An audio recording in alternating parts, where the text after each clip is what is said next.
Գևորգ Կարապետյան, ազգային ժողովրդավարական բևեռի ընտրական ցուցակի առաջին համարը։ Ով է նա իրականում։ Պատասխանը սկսվում է նրա արմատներից, որոնք ձգվում են մինչև Արցախի ու Սյունիքի մելիքական ազնվական տոհմերը։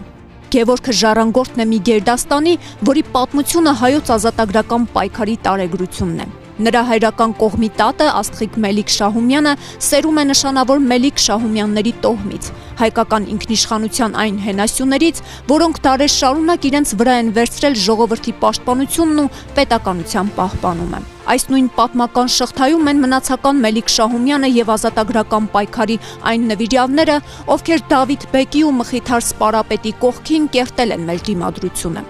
Ընտանեկան հիշողություններում դրոշմված հանդիպումները Գարեգին Նժդեհի եւ Անդրանիկ Օզանյանի հետ փաստում են։ Այս տոհմը երբեք չի եղել պատմության լուրջ դիտորդը, այլ եղել է պատմություն ստեղծող ուժը։ Ողջույն հայ ժողովուրդ։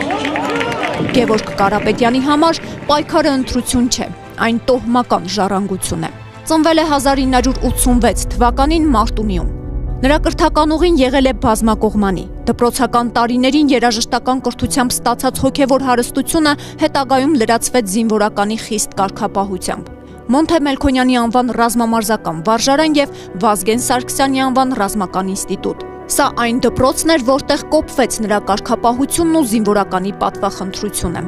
Ծառայությունը հայոց բանակում դարձավ հայրենիքի հանդեպ պատասխանատվության առաջին գործնական քննությունը, բայց զինվորական կամքին գումարվեց ֆինանսիստի սառը բանականությունը։ Պետական ֆինանսական ակադեմիայի շրջանավարտ Գևորգ Կարապետյանը տարիներ շարունակ իր հմտությունները ներդրեց բանկային եւ կառավարման համակարգերում։ Վարկային մասնագետից մինչև տարածաշրջանային մենեջեր եւ փորձագետ, թե Հայաստանում, թե արտերկրում։ Նա ապացուցեց, կառավարումը նախ եւ առաջ համակարգային աշխատանք է։ Բայց Գևորգ Կարապետյանի տեսակի համար անձնական հաջողությունը երբեք չի եղել վերջնանպատակ։ 2016 թվականի հուլիսին, երբ երկիրը կանգնած էր գաղութացման եւ հանձնվողականության աղետալի եզրին, Գևորգը կատարեց իր կյանքի ամենակարևոր քայլը։ Նա տեսնում էր ինչպես է համակարգը փոշիացնում պետականությունը եւ չէր կարող լռել։ Նա աջակցեց ազատագրական ապստամբությանը, գիտակցելով, որ իր գիտելիքն ու փորձը պետք է ծառայեն ոչ թե փտած համակարգին, այլ դրա դեմ պայքարին։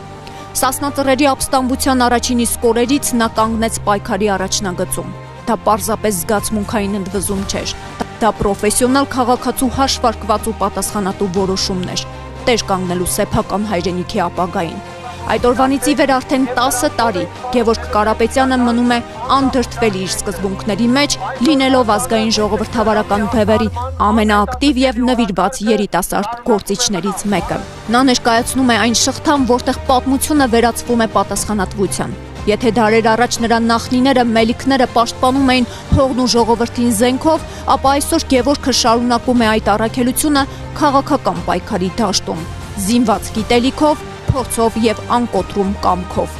Ամուսնացած է, ունի 1 որդի։ Որպես ընտանիքի հայր եւ պատասխանատու քաղաքացի, նա գիտակցում է, որ վաղվա ապագան կառուցվում է այսօրվա վճռական քայլերով։